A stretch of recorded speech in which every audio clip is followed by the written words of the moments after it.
Hello everyone, and welcome to the second episode of The Good, the Bad, and the Fugly, a weekly video series in which we quickly sum up our game reviews from the past week at GamingUnion.net. My name is Brian, and I'm here with Lauren. On The Good, the Bad, and the Fugly, or GBF, we give short descriptions and our basic verdict of each game we've reviewed in the last 7 days.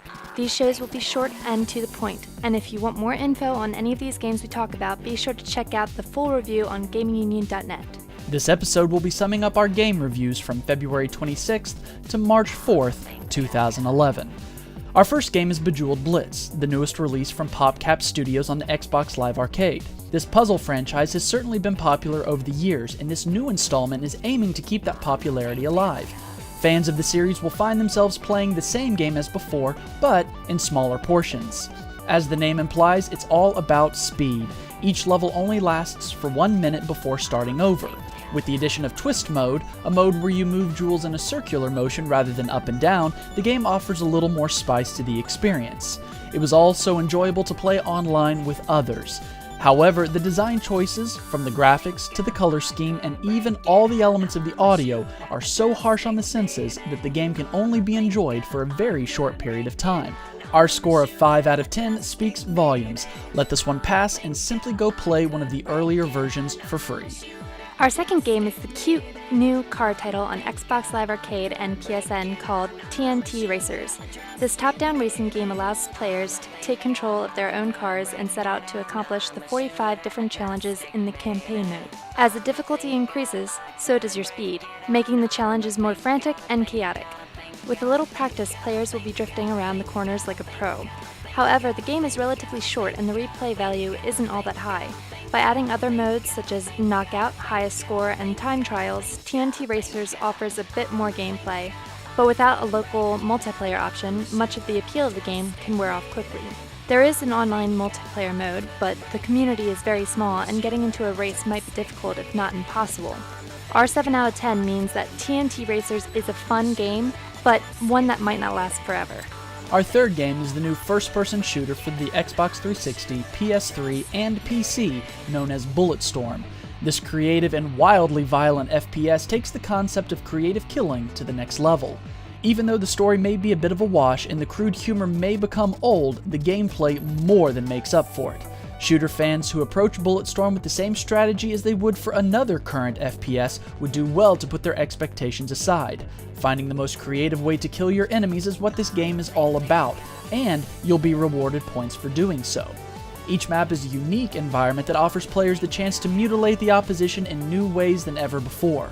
With online multiplayer being reminiscent of the Horde mode from Gears of War, players will be teaming up to score the most points possible and destroying the enemy in every way imaginable. Giving Bulletstorm a 9 out of 10 simply says that this is an experience that fans of the FPS genre won't want to miss. Our fourth title is the new handheld installment from Square Enix, Tactics Ogre, Let Us Cling Together. A game that was once released on the Super Nintendo is back again on the PSP. The Kingdom of Valeria is in a state of war, and you take your band of characters on a journey with plenty of political intrigue, blood, and betrayal. The story becomes even more dynamic with choices littering your journey that will affect your gameplay. Fans of the strategy RPG games will find themselves right at home with one of the deepest leveling and class systems to date. Each battle requires players to meet an objective, and these objectives are all but easy. In fact, they can be downright brutal at times. However, every move you make is saved, so you can revert back to any point in the fight to try a different strategy. In addition to the great gameplay, the revamped graphics and music makes the newest installment of Tactics Ogre truly deserving of a 9 out of 10. If you love strategy RPGs, then you need to pick this up immediately. Our fifth title is Ubisoft's newest remake, Beyond Good and Evil HD. What started as a cult classic in 2003 has now made its way to the 360 with a nice HD facelift. As before, you find yourself on the world of Hylas, where a war between the native habitants and the alien race known as the Dom Z rages on. On top of that, the Hylians are locked in a civil war between two factions, both claiming to be the true defenders of Hylas. You play as Jade, the caretaker of an orphanage who is thrust into the action simply to protect the children. The gameplay is just as creative as the story. There are elements of many different genres and they all work extremely well. Some include platforming, puzzle solving, photography, racing, stealth, combat, and much, much more.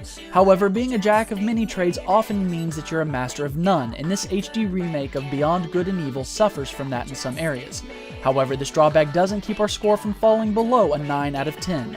The detail and care put into this game is truly worth a try for everyone.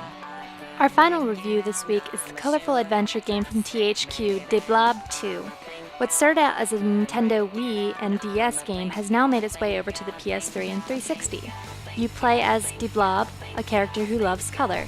Your nemesis, Papa Blanc, has taken all the color from the world, and it is your job to return everything to the status quo. This 2D and 3D adventure will send you through level after level of monochromatic hell, and you will have to turn it all around. While the game is charming, the repetitive nature of the stages can be a little problematic at times, and the targeting system can be quite frustrating, but neither are deal breakers. With a fun and unique experience to be had, it's no surprise that we've given Blob 2 an 8 out of 10. Be sure to pick up a copy and try it out. You're sure to enjoy it. And that wraps up this episode of The Good, the Bad, and the Fugly. We have an exciting list of reviews for next week, so make sure to check back in. If you want more info on any of the games that we've talked about, be sure to check out the full reviews on GamingUnion.net. Be sure to subscribe to the podcast feed to keep up to date with all our reviews. Just search for Final Fantasy and Kingdom Hearts Union Podcasts channel on iTunes, or you can download the episodes directly off GamingUnion.net. If you have comments, suggestions, or discussion points, feel free to join us on the forums or follow us on Twitter. Our account is twitter.com/GamingUnion. Until next time, my name is Brian. And I'm Lauren. And this has been a GamingUnion.net and TweaksMusic.com production. I'm a shooter, a drastic me.